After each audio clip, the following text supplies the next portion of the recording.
Episode 1. The place that remembered what hadn't happened yet. Not a prophecy, not a vision, a sensation like the taste of metal before a storm, like the quiet certainty that someone is about to say your name from behind you. In here, we learned early to treat that sensation with courtesy, as you would treat a guest at the door. You do not ask where it came from. You do not demand proof. You do not laugh. You invite it in. You offer it a chair. You listen to what it remembers, because in here, memory is not what you keep. Memory is what comes to you when it comes from ahead. There are people who visit and think this is a metaphor. They smile politely and say things like, "How poetic." They step into our streets the way tourists step into a museum of other people's grief. Careful not to touch, careful to remain unchanged, and those people leave quickly, not because we are unkind. We are kind. We are always kind to those who do not belong to time the way we do. They leave because the first time you remember something that has not happened, it does something to your spine. It reorganizes you. It rearranges your sense of cause and consequence until you are walking through the day like someone reading a book from the middle and pretending you began at page 1. And some cannot bear that, so they go back to their cities where time behaves, where the past is the past and the future is a blank room and memory is a dead thing preserved behind glass. Here is not like that. Here, memory is alive. It arrives with wet footsteps. I should explain the first rule because it is the simplest and also the one everyone breaks at least once. You do not argue with a memory. Not because the memory is always right. No, it is often incomplete, distorted, affected by weather, hunger, love. But because the argument itself becomes part of what you will remember, and then the remembering begins to carry the argument forward like a stain. We learn this through small tragedies. A woman remembers that her brother will arrive at dusk carrying a jar of honey. She sets a place for him at the table, her hands trembling with sweetness she has not yet tasted. She watches the door. She listens for his steps. She remembers his laugh, the slight tilt of the jar in his arm, the amber light caught in its thickness. At dusk, her brother arrives. He carries no jar, he carries a letter, and the letter is not sweet, and for the rest of her life, every time she remembers honey, she tastes paper. I'm not telling you this to frighten you. I'm telling you because you are already here. Not physically, perhaps not yet. But if you are hearing my voice, if you have allowed it to enter you, then you have done the first and most dangerous thing. You have listened. In here, listening is an act of belonging. Our town, if you insist on calling it a town, has no walls. It has boundaries of a different kind, a certain angle of light that makes outsiders feel tired, a certain way the air presses against the ear, as if time itself were humming at a frequency you cannot quite name. Some say you can find here by driving until your maps stop agreeing with your eyes. Others say you reach it only by mistake, a wrong turn taken at the exact right moment, a sentence begun with one intention and finished with another. A day when you meant to go somewhere else and couldn't explain why you ended up where you did. We have signs, but they change. We have roads, but they are loyal to memory, not geography. We have a river that flows from the future into the past. Or perhaps it only appears to. I have walked its banks at dawn and felt the current tug at my thoughts.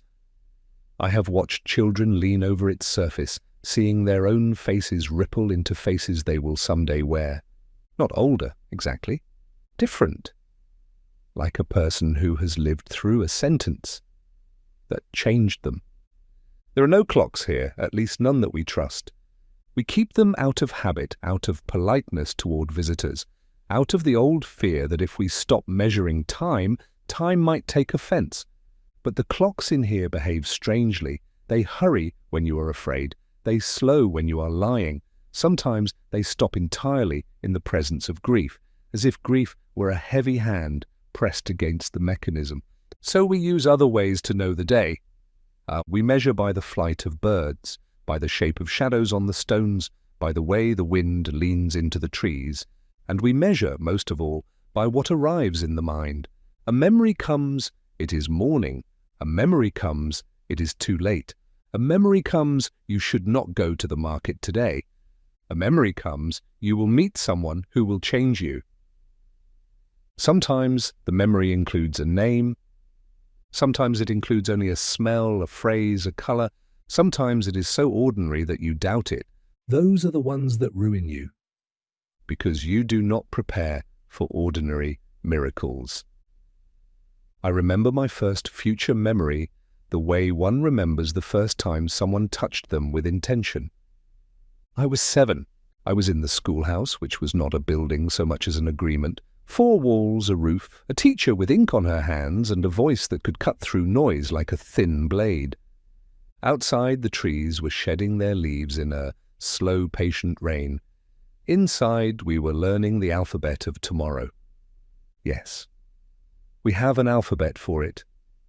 We do not teach children to remember the past first. We teach them to recognize the texture of what has not happened, to distinguish between imagination and memory, to understand the difference between a wish and an arrival. The teacher, her name was Irina, walked between the desks, listening to our silence as though it were a choir. "Close your eyes," she said. "Do not think. Wait." We waited. Waiting is a kind of prayer here. It is not passive. It is not empty. It is attention without greed. I closed my eyes and did as I was told. At first, nothing. Then an image, sudden and sharp as a paper cut, a glass falling from a table. The small explosion of it. The scatter of bright fragments across the floorboards like frozen sparks. I opened my eyes with a gasp. The teacher looked at me. She did not smile. "What did you receive?" she asked. "My mother's glass," I whispered. "It falls, it breaks." The teacher wrote it down in her book, not with sympathy, not with alarm, but with precision, like a librarian recording a title. "And what will you do?" she asked. My throat tightened. I will stop it." A small pause. "No," the teacher said gently. "You will not." The room seemed to tilt. "But," I began. "You will not," she repeated, and her voice had that tone adults use when they are teaching you something that will someday hurt you. "You will go home. You will watch. You will remember the breaking. And then, when it happens, you will allow it to happen. Because if you try to stop it, you may stop something else." I hated her then. I hated her with the clean hatred of a child encountering the first betrayal of reality. "And if I let it happen," I said, "then what's the point of remembering?" The teacher's eyes softened. "The point," she said, "is not to control. The point is to belong." I went home. My mother was in the kitchen, singing without words, stirring something that smelled like garlic and bread. The glass was on the table, a simple drinking glass, clear, ordinary, filled with water. I stared at it as though it were a living creature. My mother noticed my staring. "What is it?" she asked, wiping her hands on her apron. I said nothing. I could not, because I was holding a memory like a flame, and I feared that if I spoke it would burn through my tongue. My mother came to the table, lifted the glass, drank from it, and put it down again. A drop of water slipped down its side. Time held its breath. She turned away toward the stove. And then it happened exactly as I had received it. Her elbow brushed the table's edge. The glass tipped. It fell. It struck the floor. It broke with a bright, small violence. Water spread like a quick rumour across the boards. My mother froze. For a long moment she said nothing. Then she looked at me, and in her eyes I saw a question she did not yet have words for. How could you have known? Don't move, she said finally. You'll cut yourself. I obeyed. She crouched, began gathering the shards with careful fingers. A single bead of blood appeared on her thumb. And then, in a voice so quiet it felt like it was coming from inside my own chest, she said, "Did you remember this?" I swallowed. Yes. She nodded once, as if confirming something she had suspected all along. Then remember this too, she said, and held her bleeding thumb up to the light. I leaned forward. She looked at me. Not everything you remember is meant to be prevented, she said. Sometimes it is meant to be carried. She wrapped her thumb in cloth. Then, because she was my mother and mothers have their own rules, she opened the cupboard, took out another glass, and set it on the table. Ordinary again. As if the future had not just whispered in my ear. As if time had not just behaved badly. That night, I dreamed of the river. In the dream, I stood at its edge and saw something shining beneath the surface. A small object, round, metallic. I reached into the water and pulled it out. A coin. On one side, the face of someone I did not recognize. On the other, an inscription in letters I had not yet learned. You were here before. I woke with my hand clenched as though still holding it. When I opened my palm, there was nothing. But the shape of the coin remained as a pressure in my skin. For days afterward, I could not stop touching the center of my palm, as if searching for the missing proof. That was my first lesson in a second rule we rarely say aloud. In here, proof is the least reliable thing. If you live long enough in a place where the future leaves fingerprints, you begin to notice patterns. For instance, memories do not arrive at random. They cluster around thresholds, doors, bridges, goodbyes, first meetings, last words. We have a saying, the future prefers the edges. Perhaps because edges are where change happens, perhaps because time, like a person, is most talkative when it is leaving. There was a man named Thomas who lived 2 streets from the river. He was not old, but he was the kind of person who seemed to have been born tired. His hair was always slightly damp, as if he had just stepped out of some private rain. Thomas sold paper. Not books, paper itself. In here, paper is valuable because it is one of the few things that can hold a memory without changing it too much. Yes, memories can be written down, not perfectly, never perfectly, but enough that one can compare what arrives with what occurs. We keep archives, whole rooms of them. We have librarians of tomorrow. Thomas was one of those who believed too strongly in recording. He wrote everything. He wrote down the taste of the air when a memory came. He wrote down the number of steps he took when he crossed the bridge. He wrote down the dreams that woke him with his heart sprinting. His house was full of paper. It made him feel safe.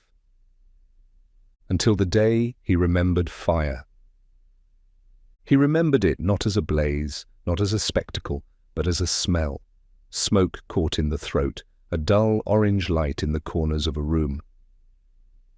He remembered his own hands shaking as he tried to salvage something from the flames. He remembered the sound of paper burning, that quick, hungry crackle. Thomas did what everyone does at first. He tried to stop it. He took his papers and moved them. He reorganized. He bought metal boxes. He installed buckets of sand. He slept with one ear open for the whisper of disaster. And because he did this, because he fought the memory with such devotion, he did not notice the smaller, quieter thing the future was also trying to tell him. A name, a woman's voice, a sentence spoken in the doorway. He did not remember the sentence, only the feeling of it, like a hand placed briefly on his shoulder. Had he listened to that, he might have left his house that day. He might have met the woman. He might have followed her into a different story, but he stayed with his paper. And so the fire came, not from the stove, not from lightning, but from a lantern knocked over by a child who had been sent to deliver a letter. The child survived. Thomas survived, but his archive did not. And afterward, as he stood in the ashes, his face grey with soot and disbelief, he said something that became famous in here because it was both foolish and holy. "I remembered the fire," he whispered. "I did not remember the mercy. There is mercy in this place, but it is not sentimental. Mercy does not stop the glass from falling. It does not unburn paper. It does not pull a person back from the last step. Mercy here is of a different kind. It is the way a memory sometimes arrives as a warning, not of danger, but of beauty. A smell that precedes a kiss. A line of music before you hear it. The warmth of another body before you meet them. And then you must endure the strange grief of knowing that something good is coming, and still living the hours that separate you from it. Outsiders envy us this. They think, how wonderful to know joy in advance. They do not understand the cruelty of anticipation, to taste the sweetness and then wait, to hold the shape of a hand in your mind and then walk through days without that hand. To remember love like a bruise before it touches you. I have not yet told you my name. In here, names are tricky. We do not give names lightly because names echo forward. A name can become a hook the future uses to pull you. So I will tell you this instead. I am one of the recorders. Not a librarian, not exactly. Librarians guard what is written. I do something closer to confession. I speak what comes. I give it a voice, because some memories cannot live on paper. I have been doing this for many years. Long enough to have heard the difference between a memory that is true and a memory that is hungry. Yes, hungry. Some memories arrive like a starving animal. They demand attention. They pace inside the skull, clawing at the mind until you yield. Those are the dangerous ones, not because they are false. Sometimes they are devastatingly true, but because they can replace your life with their insistence. A hungry memory can make you live in the future and starve in the present. You will see people like that in here. Bodies walking, minds elsewhere. Eyes fixed on a horizon only they can see. We call them the far away, and we pity them because they have mistaken remembering for living. There is an incident, the incident everyone in here uses to measure how much they trust a stranger. It happened long before I was born, but like everything here, I remember it anyway. A visitor arrived, a traveller, a man with dust on his shoes and ambition in his posture. He had heard rumours of our town. He had heard, as you have, that we remembered the future. He did not believe it. He wanted proof. He wanted to exploit it. He came to the square where the recorders sometimes speak, and he challenged us. "If you remember tomorrow," he said, "tell me what I will do." The recorder of that time, an old woman whose name we no longer say, looked at him. She closed her eyes. She waited. Then she opened her eyes again, and her gaze held something like sorrow. "Tomorrow," she said, "you will kneel." The traveller laughed. "I am no one's servant," he said. The old woman nodded, as if she had expected that answer. The traveller left the square. He spent the day trying to disprove us. He watched people. He asked questions. He mocked our rituals. That night, he slept in the inn, alone. In the morning, he walked out into the street, determined to leave. And then he saw something. We do not know what it was. We have theories. A child in the road. A sudden memory of his mother. A crack in the sky. A truth he had avoided. But whatever it was, it made him stop. His knees bent. He fell to the stones, not in prayer, not in submission, in recognition. And when he looked up, there were tears on his face he did not seem to understand. He stayed in here for the rest of his life. He never again demanded proof. He became, eventually, a recorder. And the only thing he ever said about that morning was this. "I thought she meant humiliation," he whispered. "But she meant the moment I finally became human." You may be wondering now what you should do with this, whether you should believe it, whether you should dismiss it as story. You may be thinking, this is beautiful, but it cannot be true. That is the third rule. No, perhaps the first, perhaps the only one that matters. Truth in here is not a fact, it is a direction. We do not ask, is it true? We ask, where is it leading me? And we walk carefully. I will end this first, telling the way our recorders always end when they are introducing someone to the architecture of our days.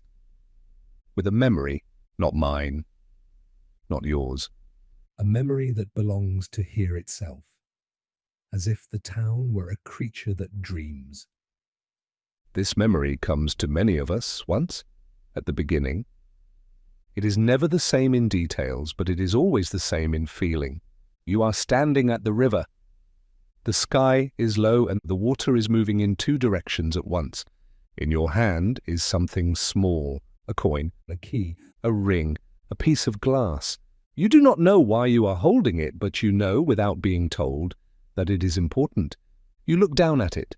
There are words on it. Not in any language you have learned, yet you understand. The words say, "You have been here before." And then you hear footsteps behind you. Someone is approaching. You do not turn, because you already remember their voice. You already remember what they will say. And the terror is not that you know it. The terror, no, the wonder, is that the sentence they are about to speak is the sentence that will begin your life. Their footsteps stop. Their breath is close enough that you feel it change the air at the back of your neck. And in a voice you recognize from a future you have not lived yet, they say, "Do you remember me?" That is where I will leave you. At the river, holding something small and sharp. Hearing a voice you have not yet earned, because next time in episode 2 I will tell you about the first memory that was wrong, and what it did to us, and why, after it happened, we began to build an archive, not only of what we remembered, but of what we were forbidden to remember at all. For now, Do not argue with what has arrived. and if you find yourself tonight touching the center of your palm as if searching for the shape of a coin that is not there, then you are closer to here than you think.